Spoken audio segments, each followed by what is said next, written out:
আসসালামু আলাইকুম viewers, welcome to three sister kitchen ওয়াসে। আজকে আমার রেসিপি সিম আলু দিয়া মাছের ঝোল। তাহলে চলুন কিভাবে কি করছি দেখে নিই। প্রথমত আমি এখানে নিয়ে নিয়েছি 2 পাউন্ড পাতা সিম। তো পাতা সিমগুলো বড় বেশ, তার জন্য আমি কেটে নিয়েছি, 2 পিস করে নিয়েছি। আর সাথে নিয়ে নিয়েছি একটা আলু। দেন নিয়ে নিয়েছি এখানে আমি 5 পিস মাছ। এই মাছটার আমি নাম জানি না, আপনারা নাম জানলে আমাকে কমেন্ট করে জানাবেন। তো মাছগুলো আমি বেছে নেওয়ার জন্য দিয়ে দেব হাফ চামচ হলুদের গুঁড়ো, হাফ চামচ মরিচের গুঁড়ো, হাফ চামচ লবণ দিয়ে আমি ভেজে নেব মাছগুলো। দেন আমি ভেজে নিয়েছি। এখন আমি চুলাতে একটা পাতিল বসিয়ে দিয়ে দিচ্ছি হাফ কাপ তেল। এখানে আমি হাফ কাপ তেল ইউজ করেছি, বিকজ আমরা তেলের পরিমাণটা কম খাই, তার জন্য আমরা তেল কম দিয়েছি। আপনারা আপনাদের পছন্দ মতো দিয়ে নেবেন। এখন আমি এখানে দিয়ে দিচ্ছি 1.5 কাপ পেঁয়াজ কুচি। পেঁয়াজ কুচিটা দেওয়ার পর আমি বেশ কিছুক্ষণ ভেজে নেব। ব্রাউন কালার করে ভেজে নেওয়ার পর আমি এখানে দিয়ে দেব, এখন আমি এখানে অ্যাড করে দিচ্ছি সিম।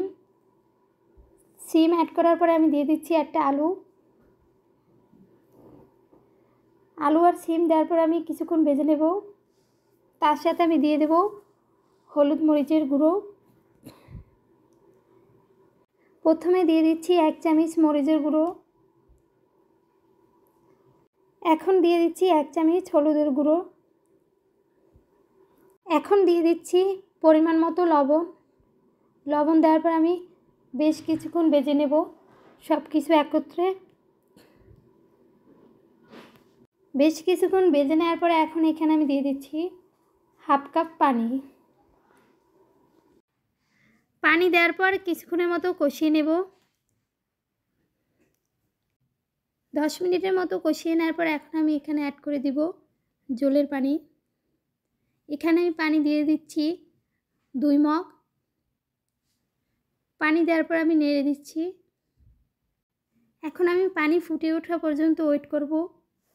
দেন পানি ফুটলে আমি ঝোলের পানি ফুটে উঠেছে, এখন আমি এখানে দিয়ে দিচ্ছি 2টা টমেটো মোটা মোটা করে কেটে।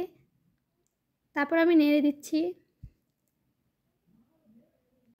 এখন আমি দিয়ে দিচ্ছি মাছ। আমি মাছটা হালকা করে ভেজে নিয়েছিলাম।